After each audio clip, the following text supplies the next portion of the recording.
देंगे। आज है 30 जुलाई 2024 और बाबा के महावाक्य पढ़ते हैं। बाबा ने कहा, मीठे बच्चे, हाजी बाबा, दुख हरता सुख करता एक बाप है।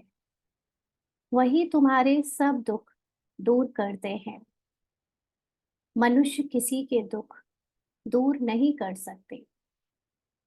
ड्रामा में हम सभी पार्ट बजाते बजाते अपने आप को मनुष्य समझने लगे। मनुष्य के जो भी कर्मों के पार्ट चल रहे थे, उसमें जब भी हमें अपने किए गए कर्मों के या किसी भी रूप में जब दुख आए, फल के रूप में, चाहे भावनाओं के रूप में, चाहे संकल्पों के रूप में, चाहे वो सेंसेशन बॉडी में बीमारियों के रूप में, अलग अलग तरह से जो बॉडी में भी कभी कुछ होता है, उससे भी दुख मिलता है। जब आत्मा को तो नहीं मिलता, लेकिन मनुष्य के मन को मिलता है ना। तो सभी कहाँ भागते हैं? दूसरे मनुष्यों के पास। चाहे वो अपने घर वालों से बात करेंगे, घर वालों को बताएंगे, उनसे शेयर करेंगे, उनसे इलाज की एक्सपेक्टेशन करेंगे, चाहे वो बाहर डॉक्टर के पास जाएं, कहीं भी जाते हैं तो मनुष्य से ही अपने दुख का इलाज ढूंढते आए हैं। लेकिन अब बाबा हमको बताने आया कि अब अपने आप को आत्मा समझकर मुझ रूहानी डॉक्टर के पास आना है, क्योंकि वही एक दुख हरता सुख करता है और वो हमारे सारे दुख दूर कर देते हैं। कैसे दूर करते हैं? कोई जादुई छड़ी नहीं चलाते, लेकिन ज्ञान से हमारी आंखें खोल देते हैं कि हम ये शरीर नहीं, आत्मा है। और तुम अपने को शरीर समझकर मन के वश होकर जो भी दुख फील कर रहे हो, ये दुख तुम्हारा सत्य नहीं है। ये मन तुमको एक तरह से गुमराह कर रहा है। ये जो फीलिंग्स हैं, भावनाएं हैं, या जो भी हिसाब किताब में आए हुए पार्ट है और सीन है, वो तुम्हारा सत्य नहीं है। वो सब कुछ तुम ड्रामा में केवल एक्ट कर रहे हो। तो जब ये ज्ञान हमको सिर्फ बाबा सुनाता नहीं, लेकिन साथ साथ कहता है कि मुझे याद करो, मुझे याद करो, माना अपने को पहले तो आत्मा स्थित करो, आत्मा के निराकारी रूप में स्थित करके फिर मुझे देखो और देखो कि मैं कैसा हूँ। मैं कैसा हूँ माना बाबा की संपूर्ण अवस्था का हमें स्मृति में मन ही मन उसको रिपीट करना होता है। पहले तो रिपीट ही करते हैं ना, पहले वो हमें अपनी भावनाएं नहीं लगती, अपनी शक्ति नहीं लगती, लेकिन धीरे धीरे बाबा को जब देखते देखते, बाबा को याद करते करते हमें ये ज्ञान भी मिलता है कि मैं आत्मा भी बिल्कुल बाबा के जैसी हूँ। तो जब बाबा गुणों का सागर है, शक्तियों का सागर है, शांति प्रेम सुख का सागर है, तो मैं फिर दुखी कैसे हो सकती हूँ? मैं फिर रोगी कैसे हो सकती हूँ? मैं अशांत कैसे हो सकती हूँ? तो फिर क्या है जो मुझे ऐसा फील करा रहा है, जो मैं रोगी फील कर रही हूँ, मैं दुखी फील कर रही हूँ? तब बाबा हमको ये भी ज्ञान देता है कि ये जो तुम्हें फील हो रहा है, या जो तुम्हें एहसास हो रहा है, ये तुम्हारा मन तुम्हें करा रहा है। मन, तुम आत्मा तुम्हारे अंदर है, लेकिन इस समय मन तुम्हारे अकॉर्डिंग नहीं चल रहा। तो मन ड्रामा में पूरी तरह डूबा हुआ है। इसलिए वो तुम्हें जो भी फील कराता है, तुम उसको फील करने की जगह तुम मेरे पास आकर बैठ जाओ और मुझे याद करो, माना मुझे अपनी संपूर्ण अवस्था को याद करो, अपनी वो सुख शांति प्रेम आनंद की अवस्था को, मेरे जो मेरी अवस्था है उससे अपने आप को देखो। तो तुम्हारे अंदर के जो मन में चल रहे दुख के एहसास है, या कोई भी तरह का दुख है, उससे दूर हो जाओगे। ये नहीं कि ड्रामा में बाबा ने हमको बीमारियों से मुक्त कर देना है या परिस्थितियां बदल देनी है, लेकिन परिस्थिति होते बीमारियों का पार्ट होते, क्योंकि ये सब पार्ट में है ना। संकल्प भी जो आएंगे वो पार्ट के अकॉर्डिंग आएंगे, एहसास जो होंगे वो भी पार्ट के अकॉर्डिंग होंगे। लेकिन हम अब इससे अपने आप को अलग कर लेते हैं और ज्यादा से ज्यादा निराकारी स्थिति में स्थित होकर अपने इस पार्ट को भी जल्दी जल्दी पार कर लेते हैं, क्योंकि ये लास्ट का पार्ट चल रहा है और इसमें अभी हमारे पिछले 63 जन्म के सारे हिसाब किताब क्लोज होंगे। तो हमें वो जो फीलिंग आने वाली है या जो दिखने वाला है, हो सकता है बहुत कंफर्टेबल ना हो। इसलिए अगर बाबा के पास साक्षी होकर बैठकर देखेंगे तो बहुत जल्दी पार हो जाएगा। और कोई मनुष्य ये ना तो ज्ञान दे सकता है, ना शक्ति दे सकता है, ना अपने पास बैठाकर साक्षी होकर हमें दृष्टा बनकर ये चीजें दिखा सकता है ना। तो एक बाबा को ही बस याद करना है। प्रश्न है, विश्व में अशांति का कारण क्या है? शांति स्थापन कैसे होगी? विश्व में अशांति का कारण क्या है? शांति स्थापन कैसे होगी? बाबा ने उत्तर दिया, विश्व में अशांति का कारण है अनेका अनेक धर्म। कलयुग के अंत में जब अनेकता है तब अशांति है। बाप आकर एक सत्य धर्म की स्थापना करते हैं, वहां शांति हो जाती है। तुम समझ सकते हो कि इन लक्ष्मी नारायण के राज्य में शांति थी। पवित्र धर्म, पवित्र कर्म था। कल्याणकारी बाप फिर से वह दुनिया बना रहे हैं, उसमें अशांति का नाम नहीं। तो विश्व में अशांति का मुख्य कारण है अनेक धर्म। अनेक धर्म क्यों? क्योंकि हमें अनेकता दिखती है, क्योंकि हम एक दूसरे को शरीर के रूप में देखते हैं। तो जब एक दूसरे को शरीर के रूप में देखते हैं तो फिर शरीर के अलग अलग मन बुद्धि सबके अलग अलग चलने के कारण कोई किसी की मत को फॉलो नहीं करता, कोई किसी की मत को। इसलिए सब अपनी अपनी मत खुद बनाना चाहते हैं, या जो भी अपने जैसे मिलते हुए बिलीफ सिस्टम वाले हैं उनके साथ चलना चाहते हैं, बाकियों को अलग करना चाहते हैं। इसलिए इतने अनेक धर्म आए, क्योंकि शरीर समझने से शरीर के अनेक धर्म बन गए। अब यही अशांति का कारण है, क्योंकि मन भले ही कितने भी अपने आप को चला ले और अपने को दूसरों से अलग कर ले, लेकिन फिर भी वो अशांत बना रहता है। क्योंकि जब तक मन आत्मा में मर्ज नहीं हो जाता तब तक मन को शांति मिल नहीं सकती।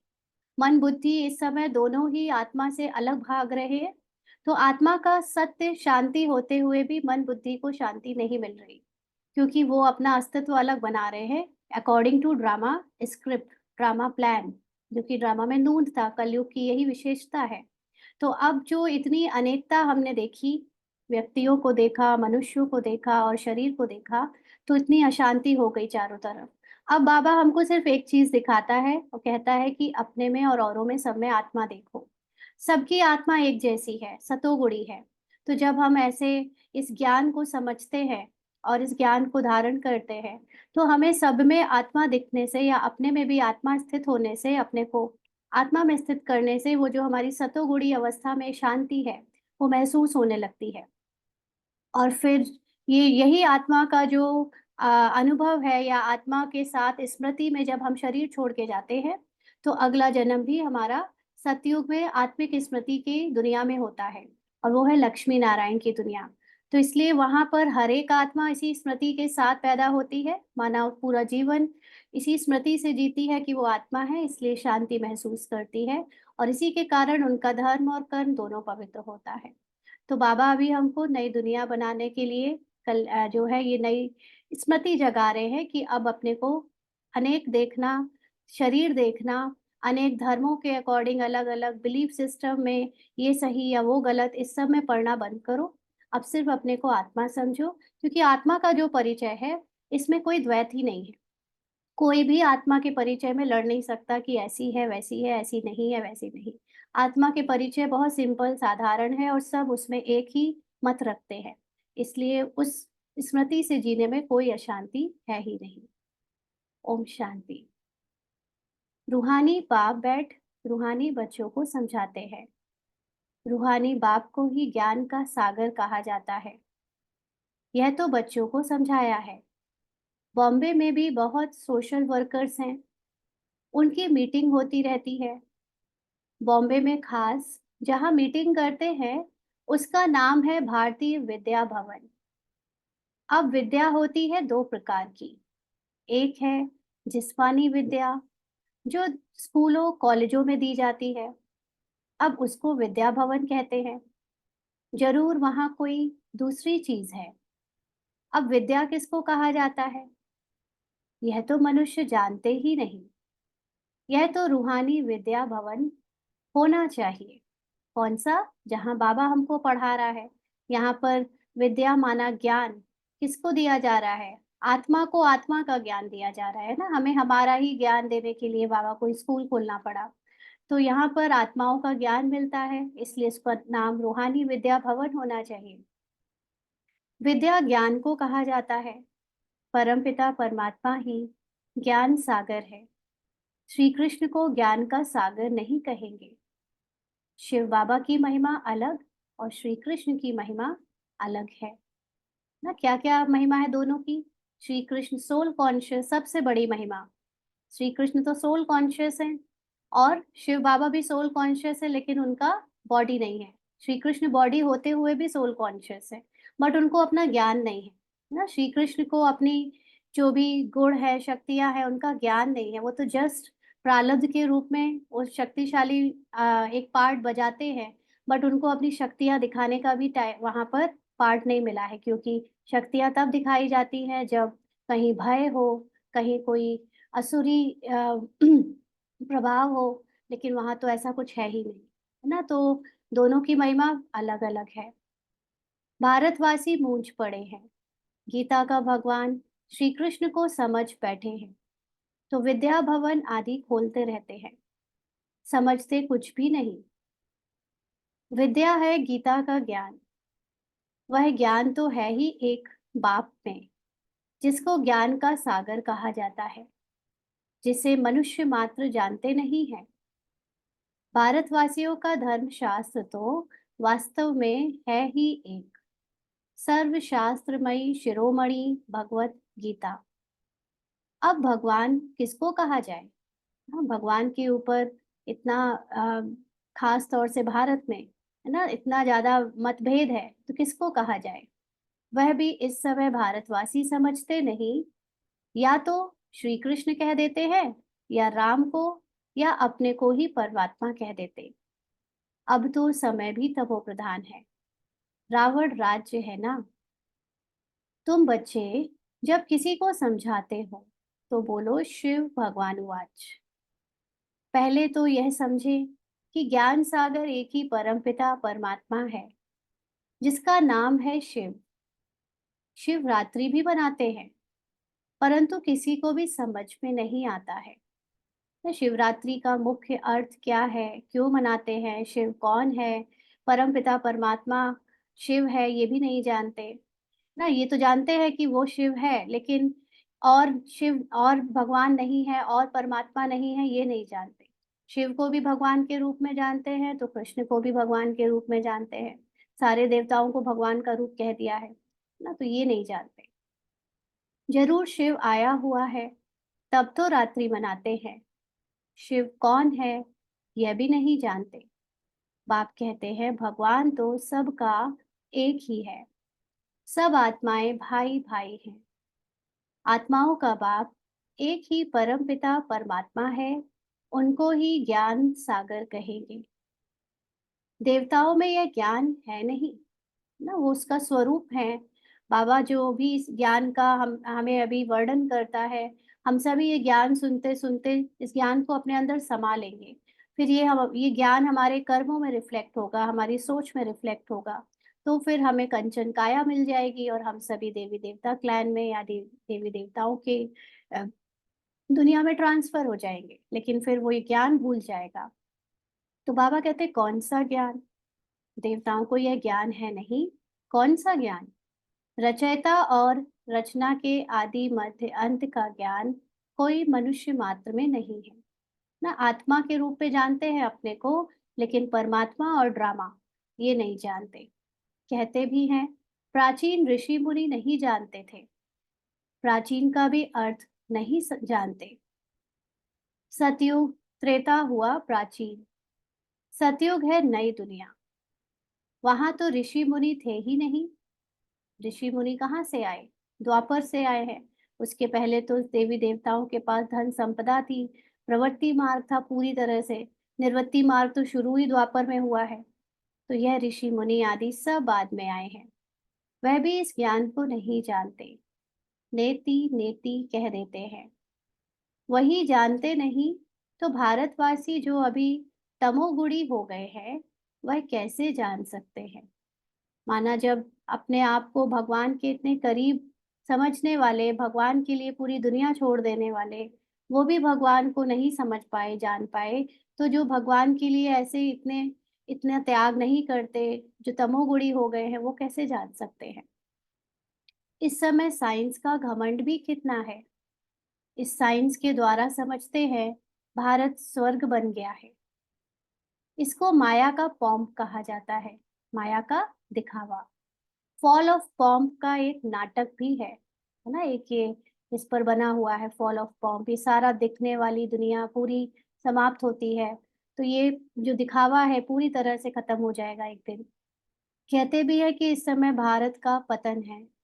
किस चीज में पतन है? भारत के अंदर जो पवित्रता है, भारत मतलब भारतवासियों में, है ना, भारत की चीजों में वो जो पतन है, पतितपना है, ये अब भारतवासियों में बहुत बढ़ चुका है। सतयुग में उत्थान है, अब पतन है। यह कोई स्वर्ग थोड़ी है, यह तो माया का पॉम्प है। इनको खत्म होना ही है। मनुष्य समझते हैं विमान है, बड़े बड़े महल, बिजलियां हैं, यही स्वर्ग है। कोई मरता है तो भी कहते स्वर्गवासी हुआ। इससे भी समझते नहीं कि स्वर्ग गया तो जरूर स्वर्ग कोई और है ना। यह तो रावण का पॉम्प है। बेहद का बाप स्वर्ग की स्थापना कर रहे हैं। इस समय है छठा बेटी माया और ईश्वर की। माया और ईश्वर की माना ज्ञान और अज्ञानता की। ईश्वर माना हमें जो ज्ञान दे रहा है, वो हमारे जीवन में अब हम उतार रहे हैं। दूसरी तरफ से जो पुरानी माया यानी अज्ञानता है, बॉडी कॉन्शियसनेस है, वो लड़ने में लगी हुई है, बॉडी कॉन्शियसनेस और सोल कॉन्शियसनेस, है ना। तो बाबा कहते हैं आसुरी दुनिया और ईश्वरी दुनिया की इस समय छठा बेटी है, माया और ईश्वर की। यह भी भारतवासियों को समझाना पड़े। दुख तो अर्जुन बहुत आने वाले हैं ना, बाबा ये बोल बोल के बार बार डराता है। लेकिन डरता कौन है, आत्मा या मन? हाँ, मन डरता है। मन को सुन सुन के और बुद्धि को इमेजिन कर करके भय लगता है, लेकिन आत्मा तो बड़ी आराम से विश्राम से स्थित है कि मेरा कोई कुछ नहीं बिगाड़ सकता, मुझे तो कोई दुख भी नहीं दे सकता। हाँ, जो इस बात में स्थित है वो सारे सीन को बड़े रिलैक्स होकर, है ना, मूवी हॉल में जो सबसे लग्जूरियस सोफा होता है उसमें बैठकर आत्मा सारे सीन देख रही है। तो मन को सुना रहे बाबा भी, दुख तो अर्जुन बहुत आने वाले हैं, अथाह दुख आना है। स्वर्ग तो होता ही सतयुग में है, कलयुग में हो ना सके, यह भी किसी को पता नहीं। पुरुषोत्तम संगम युग किसको कहा जाता है, यह भी बाप समझाते हैं।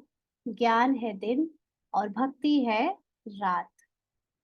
अंधियारे में धक्के खाते रहते हैं, जैसे स्थूल अंधियारे में धक्के खाते हैं, वैसे ही जब अज्ञान होता है तो कुछ जानते नहीं, किसी ने कुछ बोल दिया तो हाँ जी, किसी और ने फिर कुछ बोला तो हाँ जी, यहाँ वहां भटकते धक्के खाते रहते। भगवान से मिलने के लिए कितने वेद शास्त्र आदि पढ़ते हैं।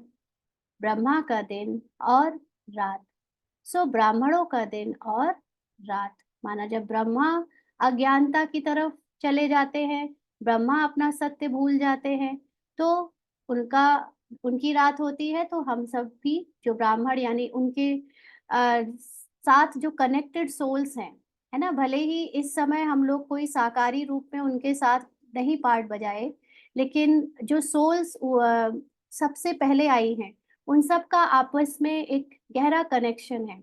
और वो सब भले ही आज पूरी दुनिया के अलग अलग कोने में अलग अलग स्थानों पर है, लेकिन उनकी जो चक्र है, उनकी जो गतिविधियां है या उनका जो चेंज है उनके संस्कारों का, वो सेम हो रहा है। तो जब ब्रह्मा यानी जो ब्रह्मा की आत्मा है वो अज्ञानता नींद में सो गई, तो ब्रह्मा के साथ पार्ट बजाने वाली और ऊपर से नीचे उतरने वाली आत्माएं भी सो गई अज्ञानता में। और जब ब्रह्मा को ज्ञान हुआ, ब्रह्मा जागे यानी वो आत्मा जागी, तो उनके साथ ऊपर से नीचे आने वाली जो आत्माएं थी इनिशियली, वो भी जागने लगी। तो इसीलिए ब्रह्मा और ब्राह्मणों का एक ही साथ दिन और रात होता है। सच्चे मुख वंशावली ब्राह्मण तुम हो, वह तो है कलयुगी कुख वंशावली ब्राह्मण। तुम हो पुरुषोत्तम संगम युगी ब्राह्मण। यह बातें और कोई नहीं जानते। यह बातें जब समझे तब बुद्धि में आए कि हम यह क्या कर रहे हैं, है ना। अपने आप को जब हम देखते हैं, हम सभी क्या कर रहे थे। अब जैसे जैसे ज्ञान समझ में आता है तो सोचते हैं हम लोग ने पता नहीं क्या क्या किया होगा ना। वो भी एक पार्ट में फिक्स था, लेकिन अब समझ आया कि रियल लाइफ तो अब जी रहे हैं, है ना? जिसमें हम अपनी आत्मा की स्थिति में स्थित होकर सब कुछ देखते हुए भी अपने आप को इससे अलग करके साक्षी होकर एन्जॉय कर रहे हैं। लेकिन पहले तो डूबे रहते थे। तो बाबा कहते भारत सतोप्रधान था, जिसको ही स्वर्ग कहा जाता है। तो ज़रूर यह नर्क है, तब तो नर्क से स्वर्ग में जाते हैं। वहाँ शांति भी है, सुख भी है। लक्ष्मी नारायण का राज्य है ना।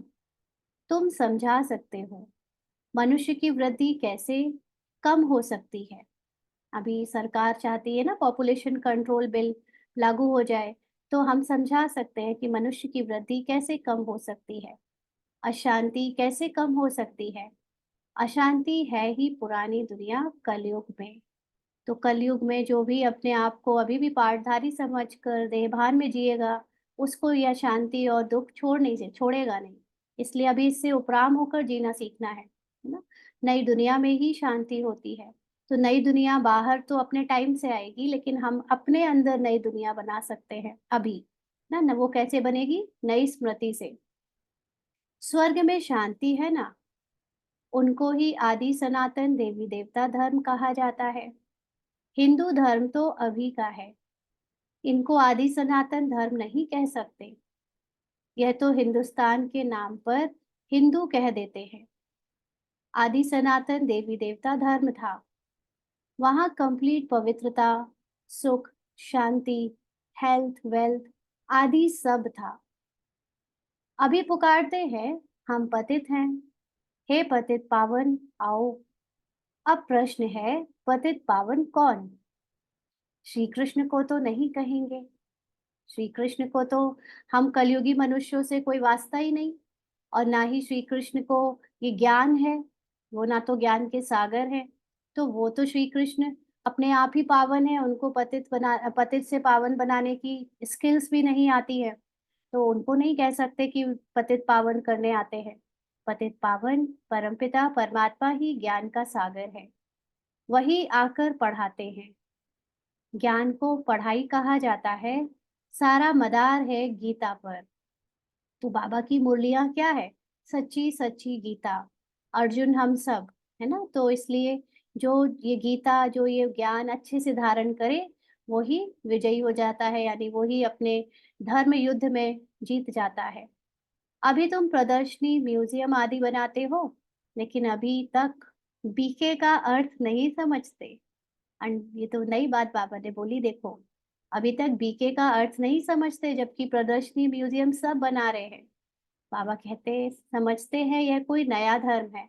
कौन नहीं समझते, बाबा के बच्चे या बाहर वाले? देखते हैं बाबा क्या कहते हैं। समझते हैं यह कोई नया धर्म है, सुनते हैं, समझते कुछ नहीं, बाहर वाले मोस्ट प्रॉब्ली। हाँ, क्योंकि वो लोगों को पता नहीं है, वाइट ड्रेस देख कर समझ लेते हैं क्रिश्चियन है। कोई सोचता है आपका अपना ही धर्म निकला है, ऐसे ऐसे बोलते हैं, उनको तो नहीं पता ये कौन है। बाप ने कहा है बिल्कुल ही तमो प्रधान पत्थर बुद्धि है। इस समय साइंस घमंडी भी बहुत बन गए हैं। हाँ, साइंस के आधार पर सब जगह जो तरक्की हो रही है भौतिक रूप से, फिजिकल चीजों की, उन मटेरियलिस्टिक वर्ल्ड में, तो उसका भी बहुत घमंड है सबको। साइंस से ही अपना विनाश कर लेते हैं। तो पत्थर बुद्धि कहेंगे ना, पारस बुद्धि थोड़ी कहेंगे। बॉम्ब्स आदि बनाते हैं अपने विनाश के लिए, ऐसे नहीं। शंकर कोई विनाश करता है। भले ही ब्रह्मा विष्णु शंकर तीन देवता के कैरेक्टर दिखाए हुए हैं ये पार्ट बजाते, लेकिन सब लोगों को ये भी नहीं पता कि ब्रह्मा का पार्ट अलग है, विष्णु का, मतलब ब्रह्मा अलग टाइम पे पार्ट बजाते हैं, विष्णु अलग टाइम पे पार्ट बजाते हैं। और शंकर का पार्ट एज सच कोई है नहीं। शंकर सिर्फ समझने के लिए है कि जब आत्मा अपने सत्य को जान जाती है तो उसमें बेहद का वैराग आता है, और वो ही शंकर का रूप है ना। बाकी ब्रह्मा कलयुग में पार्ट बजाते हैं, और विष्णु सत्ययुग में, ये नहीं जानते। बाबा कहते शंकर कोई विनाश करता, ऐसे नहीं कि शंकर कोई विनाश करता है, नहीं। इन्होंने अपने विनाश के लिए सब बनाया है, साइंस वालों ने। परंतु तमो प्रधान पत्थर बुद्धि समझते नहीं है ना। जैसे बहुत कोई घर में या कहीं पे भी देखा जाता है कि लोग गलत करते चले जा रहे हैं, पाप पे पाप किए जा रहे हैं। लेकिन वो समझते नहीं कि मैं अपने लिए ही जो है गड्ढा खोद रहा हूँ, अपना पाप का घड़ा भर रहा हूँ, करते चले जा रहे होते हैं। तो ऐसे ही यहाँ पर भी सब तमो प्रधान पत्थर बुद्धि है, जो कुछ समझते नहीं, जो कुछ बनाते हैं इस पुरानी सृष्टि के विनाश के लिए। विनाश हो तब फिर नई दुनिया की जय जयकार हो। वह तो समझते हैं स्त्रियों का दुख कैसे दूर करें, परंतु मनुष्य थोड़े ही किसी का दुख दूर कर सकते हैं, है ना? स्त्री क्योंकि बाबा के समय पर बहुत ज़्यादा स्त्रियों की हालत खराब थी, उनके साथ बहुत भेदभाव होता था, उनके लिए जो है घरों में बहुत अलग तरह का माहौल था। तो उस समय कई लोग ऐसे थे जो बुद्धिजीवी लोग जो सोचते थे कि हम स्त्रियों का कुछ बेटरमेंट करने के लिए कुछ करें, ना? तो बाबा कहते हैं कि मनुष्य तो कुछ कर ही नहीं सकते। दुख हरता सुख करता तो एक ही बाप है, देवताओं को भी नहीं कहेंगे। श्री कृष्ण भी देवता हो गया, भगवान नहीं कह सकते, यह भी समझते नहीं। जो समझते हैं वह ब्राह्मण बन औरों को भी समझाते रहते हैं। जो राज्य पद के अथवा आदि सनातन देवता धर्म के हैं वह निकल आते हैं, है ना? अपने अपने पार्ट में जिन्होंने सतयुगी त्रेतायुगी पार्ट बजाया है, वो सब फिर से यहाँ पर बाबा के बच्चे बनकर ब्राह्मण बनकर निकल आते हैं। लक्ष्मी नारायण स्वर्ग के मालिक कैसे बने, क्या कर्म किया जो विश्व के मालिक बने? बाबा पूछ रहे हैं। ये नहीं सोचते कि इन्होंने ऐसा क्या किया होगा पिछले जन्म में जो ये देवता बने। इस समय कलयुग अंत में तो अनेक धर्म है तो अशांति है। लक्ष्मी नारायण तो चलिए देवता के रूप में है, लेकिन भगवान ने ऐसा क्या किया कि वो भगवान बन गए? ये भी कोई प्रश्न नहीं सोचता कि ऐसे पूछे हम या सोचे हम। ना, भगवान आखिर भगवान क्यों है? जरूर उसने कुछ ऐसा किया होगा जिसको पूरा संसार आज याद करता है और अपने से ऊंचा समझता है।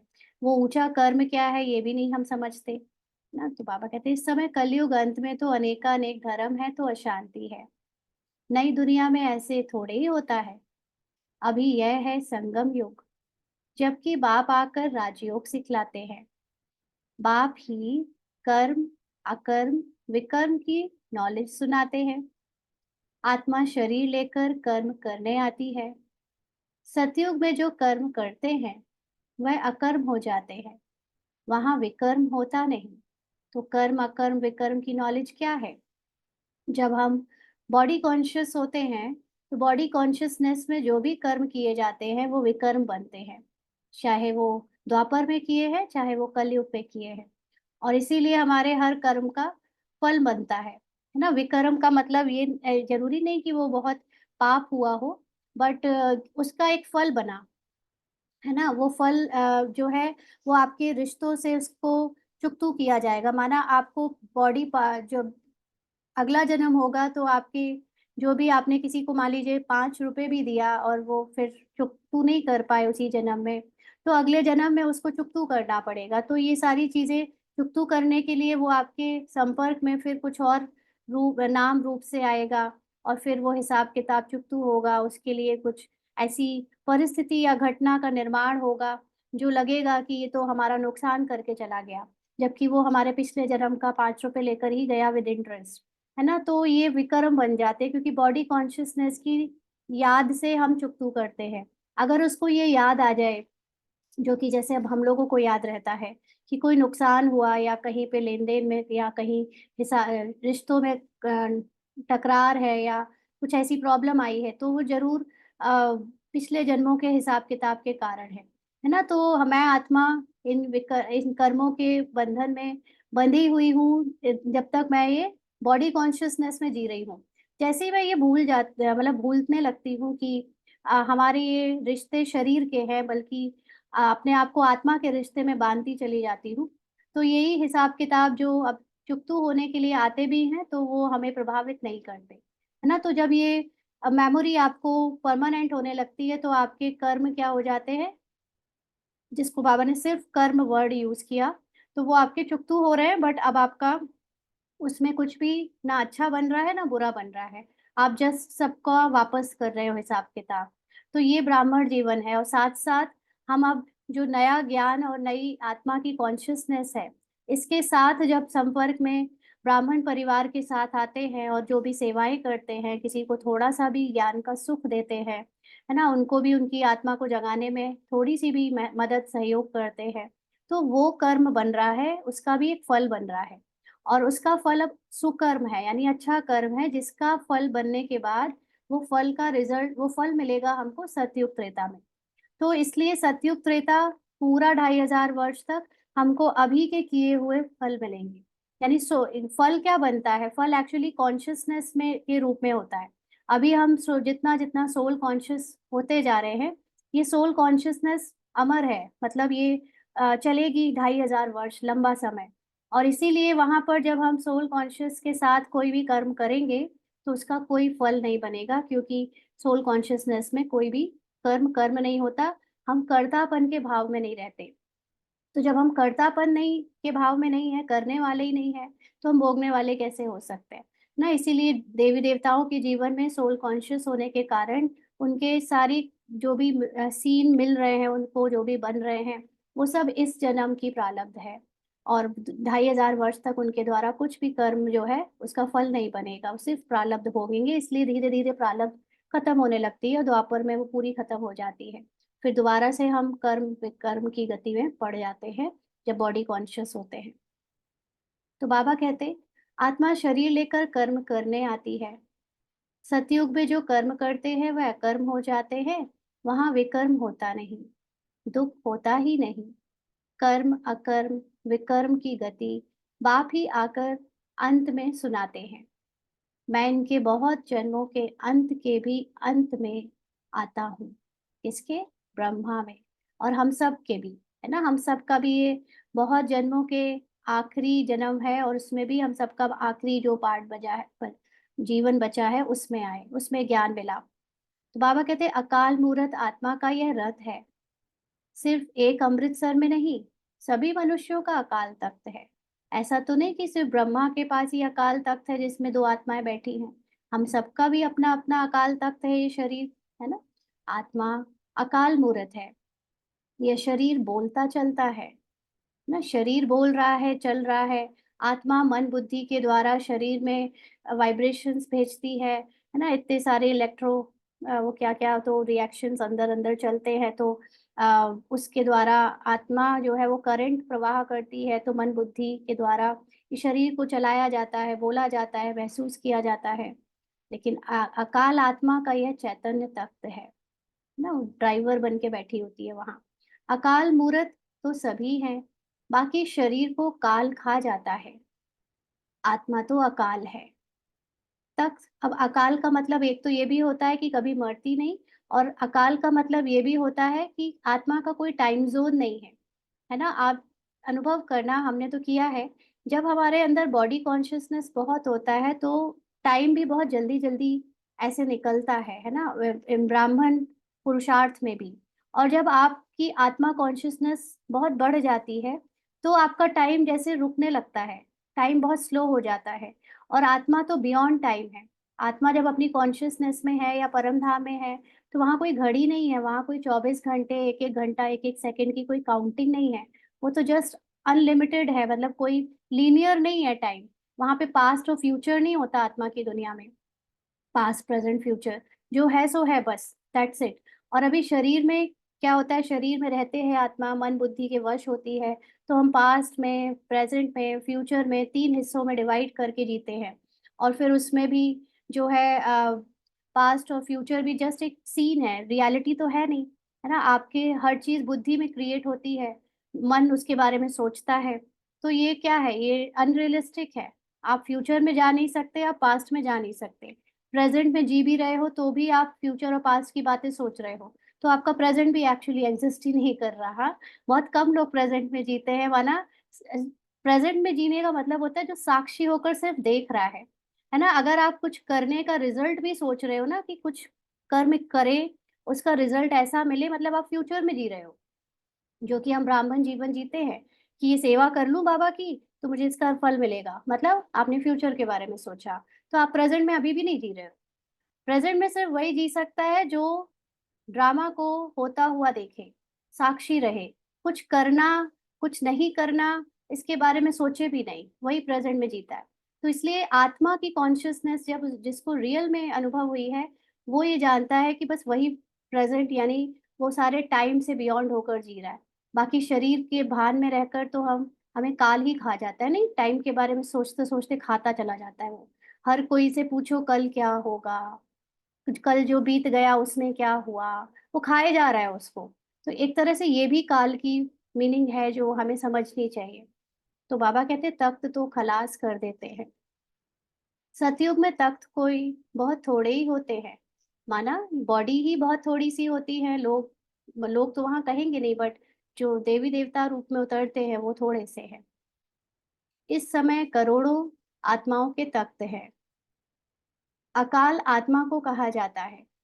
आत्मा ही तमो प्रधान से सतो प्रधान बनती है। मैं तो एवर सतो प्रधान पवित्र हूँ। ना बाबा को कभी नीचे आकर टाइम के कॉन्शियसनेस में भी नहीं बनना पड़ता, क्योंकि वो सदा साक्षी होकर देख रहा है। वो अपना पार्ट भी साक्षी होकर देख रहा है, इसीलिए कहता है ड्रामा अनुसार मुझे जो ज्ञान देना होता है वो निकलता रहता है। ड्रामा अनुसार आपको जो पता चलना होगा पता चलता जाएगा, मैं कुछ नहीं कर सकता। ना मैं कुछ ज़्यादा बता सकता हूँ, ना मैं कुछ कम बता सकता हूँ। ना मैं 1 सेकंड बाद आ सकता हूँ, ना मैं 1 सेकंड पहले आ सकता हूँ। यानी बाबा अपना पार्ट भी एकदम साक्षी होकर देख रहा है। इसीलिए वो सतो प्रधान यानी सदा ही पवित्र है। सतो प्रधान हमेशा ही वो प्रेज़ेंट में है और हम सब आगे-पीछे जी रहे हैं। बाबा कहते हैं भले कहते हैं प्राचीन भारत का योग, परंतु वह भी समझते हैं श्री कृष्ण ने सिखाया था। गीता को ही खंडन कर दिया है। जीवन कहानी में नाम बदल दिया है। बाप के बदले बच्चे का नाम डाल दिया है। शिवरात्रि मनाते हैं, परंतु वह कैसे आते हैं, यह जानते नहीं। शिव है ही परम आत्मा, उनकी महिमा बिल्कुल अलग है। ना परम आत्मा का मतलब जो सदा परे रहती है। किससे परे रहती है? इन ड्रामा और ड्रामा के पार्ट से। इसीलिए वो परम है। और हम आत्माएँ ड्रामा में चाहे 1 वर्ष के लिए एंटर करें, लेकिन करते हैं। है ना? तो हम सभी आत्माएँ इस पार्ट से छूटती नहीं। बाबा भी आता है, लेकिन बाबा अपना शरीर लेकर, शरीर के भान, शरीर की फैमिली नहीं रचाता। है ना? इसलिए बाबा हमेशा ही सुप्रीम है, सबसे ऊपर है, परम है, परे है। तो बाबा कहते हैं उनकी महिमा, यानी श्री कृष्ण तो पार्ट बजाने आती है वो आत्मा, उनकी महिमा अलग है। मतलब बाबा की महिमा अलग है और आत्माओं की महिमा अलग है। बच्चों को यह पता है, राधे कृष्ण ही लक्ष्मी नारायण है। लक्ष्मी नारायण के 2 रूप को ही विष्णु कहा जाता है। दोनों को कंबाइंड कर दो तो विष्णु है। फ़र्क तो है नहीं। बाकी 4 भुजा वाला, 8 भुजा वाला कोई मनुष्य होता नहीं। देवियों आदि को कितनी भुजाएँ दे दी हैं, समझाने में समय लगता है। क्या है ये भुजाएँ?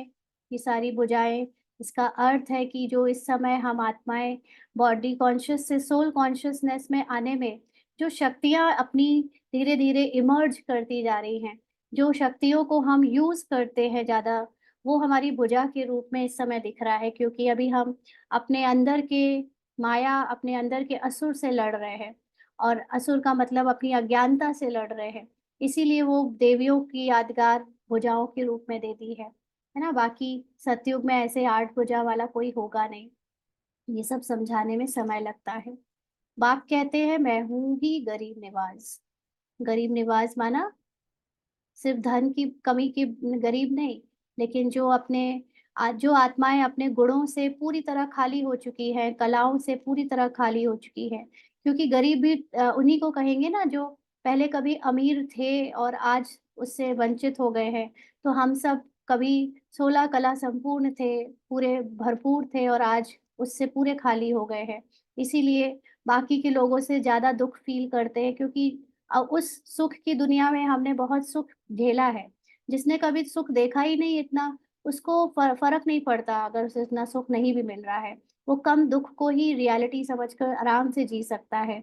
बट बाबा के बच्चे भले ही भौतिक या फ़िज़िकल चीज़ों से कम भरपूर भी हैं, लेकिन उनको अपने अंदर खालीपन इसलिए लगता है क्योंकि वो पहले अंदर से भी गुणों शक्तियों से भरपूर थे और आज उनको वो फ़ील नहीं होता, वो शक्तियाँ फ़ील नहीं होती। इसलिए वो गरीब निवाज़ है बाबा। मैं आता भी तब हूँ जब भारत गरीब बन जाता है। राहु का ग्रहण बैठ जाता है। बृहस्पति की दशा थी। अब राहु का ग्रहण भारत में तो क्या, सारे वर्ल्ड पर है। इसलिए बाप फिर भारत में आते हैं, आकर नई दुनिया स्थापन करते हैं, जिनको स्वर्ग कहा जाता है। भगवान उवाच, मैं तुमको राजाओं का राजा, डबल सिरताज, स्वर्ग का मालिक बनाता हूँ। 5,000 वर्ष हुआ जबकि आदि सनातन देवी देवता धर्म था, अभी वह है नहीं, तमो प्रधान हो गए हैं। बाप खुद ही अपना अर्थात रचयिता और रचना का परिचय देते हैं। अभी 1 मिनट के लिए सभी अशरीरी होकर ड्रामा और शरीर के भान से उपराम हो जाए और अपने को आत्मा समझ बाबा के पास बैठकर बाबा को देखते रहे, अपने कलाओं गुणों को महसूस करें।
आगे बाबा कहते,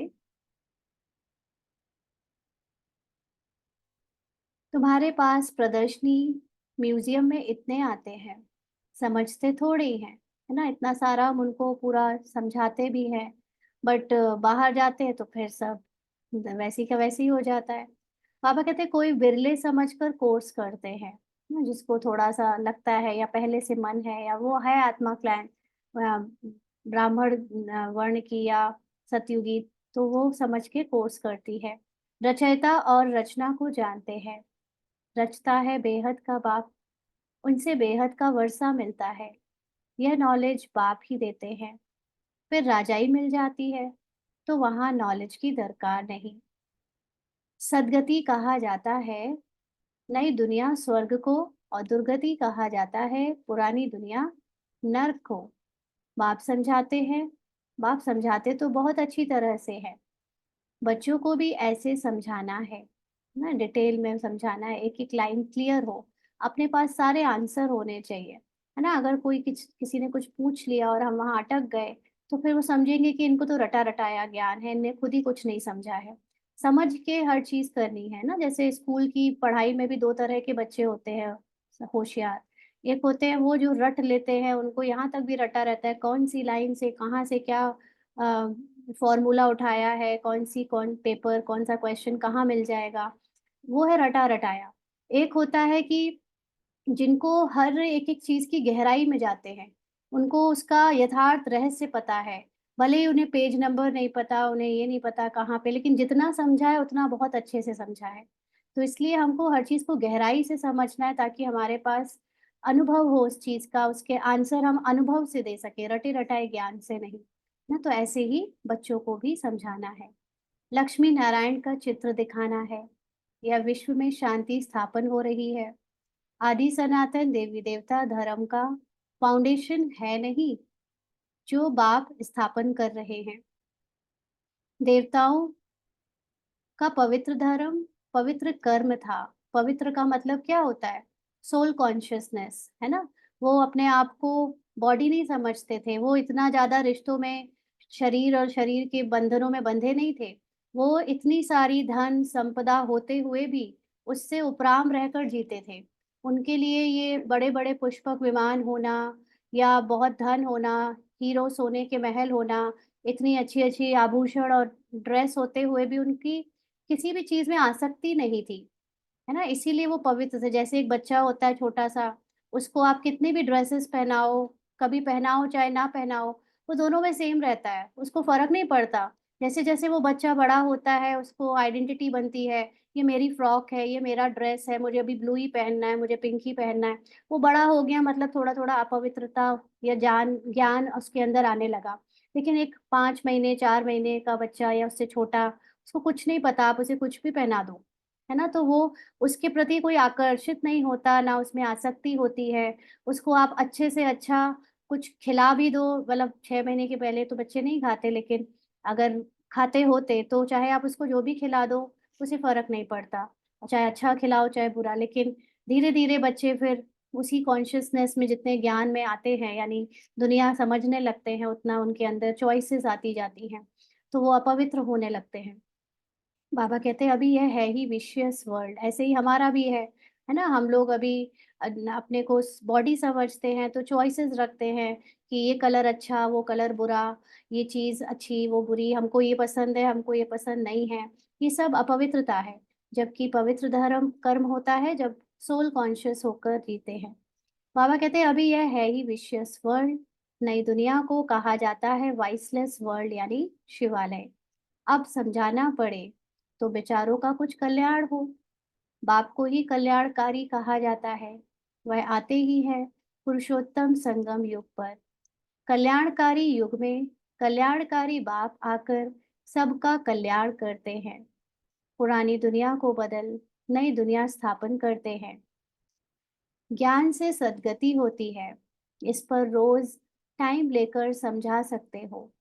बोलो, रचयिता और रचना के आदि मध्य अंत को हम ही जानते हैं। यह गीता का एपिसोड चल रहा है, जिसमें भगवान ने आकर राजयोग सिखाया है, डबल सिरताज बनाया है। ये लक्ष्मी नारायण भी राजयोग से यह बने हैं। इस पुरुषोत्तम संगम युग पर बाप से राजयोग सीखते हैं। बाबा हर बात कितना सहज बता समझाते हैं। अच्छा, मीठे मीठे सिकील दे बच्चों प्रति माता पिता बाप दादा का याद प्यार और गुड मॉर्निंग। रूहानी बाप की रूहानी बच्चों को नमस्ते। हम रूहानी बच्चों की रूहानी बाप दादा को याद प्यार गुड मॉर्निंग और नमस्ते बाबा। शुक्रिया, थैंक यू बाबा। धारणा के लिए मुख्य सार। राजयोग की पढ़ाई सोर्स ऑफ इनकम है, क्योंकि इससे ही हम राजाओं का राजा बनते हैं। यह रूहानी पढ़ाई रोज पढ़नी और पढ़ानी है। तो जैसे लौकिक पढ़ाई में तो किसी का मन लगता है, किसी का नहीं लगता, है ना? कोई उसमें अच्छी नौकरी या अच्छा धन कमा पाता है, कभी नहीं कमा पाता। लेकिन राजयोग की पढ़ाई, जो आत्मा की पढ़ाई ये तो सबके लिए है और सबके लिए बड़ी इंटरेस्टिंग है। इसमें बोरिंग भी कुछ नहीं है ना? इसलिए इस पढ़ाई को बहुत सीरियसली लेकर अपने जीवन में आत्मिक स्थिति को धारण करने से हम राजाओं का राजा बनते हैं। राजाओं का राजा यानी अभी हम आत्मा राजा अपना स्वराज्य वापस पालेगी मन बुद्धि पे, और फिर सतयुग जब आएगा तो हम जितना ज़्यादा हमने संगम युग में अच्छा पार्ट बजाया है, अच्छा पुरुषार्थ किया, उसके बेस पर हम वहाँ भी राजा बनते हैं। और ये पढ़ाई खुद भी पढ़नी है, औरों को पढ़ानी है। सदा नशा रहे कि हम ब्राह्मण सच्चे मुख वंशावली हैं। जिस तरह से लौकिक ब्राह्मणों को नशा रहता है ना कि हम ब्राह्मण हैं, ऐसे हमें भी अलौकिक रूप से, रूहानी रूप से अपने ब्राह्मण बने होने का नशा होना चाहिए। हम कलयुगी रात से निकल दिन में आए हैं, माना अब हम अज्ञानता से ज्ञान की ओर चल दिए हैं, अपना परिचय जान गए, विश्व को जान गए, ड्रामा को जान गए। तो इस कल्याणकारी पुरुषोत्तम युग में इसमें अपना और सर्व का कल्याण करना है। कैसे करेंगे? अपनी स्थिति में स्थित होकर, बार-बार ड्रामा को साक्षी होकर देखने से, दूसरों के सामने ज्ञान की युक्त होकर व्यवहार में आने से अपना और सबका कल्याण कर सकते हैं। वरदान है, हर श्रेष्ठ संकल्प को कर्म में लाने वाले मास्टर सर्वशक्तिमान भव। हर श्रेष्ठ संकल्प को कर्म में लाने वाले मास्टर सर्वशक्तिमान भव। बाबा ने समझाया, मास्टर सर्वशक्तिवान माना संकल्प और कर्म समान हो। जब हम मास्टर सर्वशक्तिवान की स्टेज में टिकते हैं ना, तो उसको कहते हैं सोल कॉन्शियसनेस स्टेज। आप बॉडी कॉन्शियस होकर अपने आप को सर्वशक्तिमान नहीं कह सकते, क्योंकि बॉडी कॉन्शियसनेस में तो है ही नहीं सर्व शक्तियाँ। तो सोल कॉन्शियसनेस में जब टिक कर हम ये कोई भी संकल्प करते हैं, तो वो संकल्प ऐसा हो ही नहीं सकता कि वो कर्मों में या अपने बोल वचन में या कभी वो आगे प्रैक्टिकली दिखे ना, है ना? तो इसलिए मास्टर सर्वशक्तिवान माना संकल्प और कर्म समान हो। अगर संकल्प बहुत श्रेष्ठ हो और कर्म संकल्प प्रमाण ना हो, तो मास्टर सर्वशक्तिमान नहीं कहेंगे, है ना? अगर हमें चेक करना है कि हम सोल कॉन्शियसनेस में रहते हैं कि बॉडी कॉन्शियसनेस में, तो आप चेक करो कि आपको जो संकल्प आते हैं, वो कितना आपके कर्मों में दिखते हैं। अगर आप बॉडी कॉन्शियस से संकल्प कर रहे हो, तो भले ही कितने भी श्रेष्ठ करो, पर वो पूरे होते हुए हमेशा नहीं दिखेंगे। लेकिन सोल कॉन्शियसनेस में आपके सारे संकल्प सिद्ध होते हैं, वो आपके कर्मों में दिखते हैं। तो इसलिए बाबा ने कहा तो चेक करो, जो श्रेष्ठ संकल्प करते हैं, वो कर्म तक आते हैं या नहीं?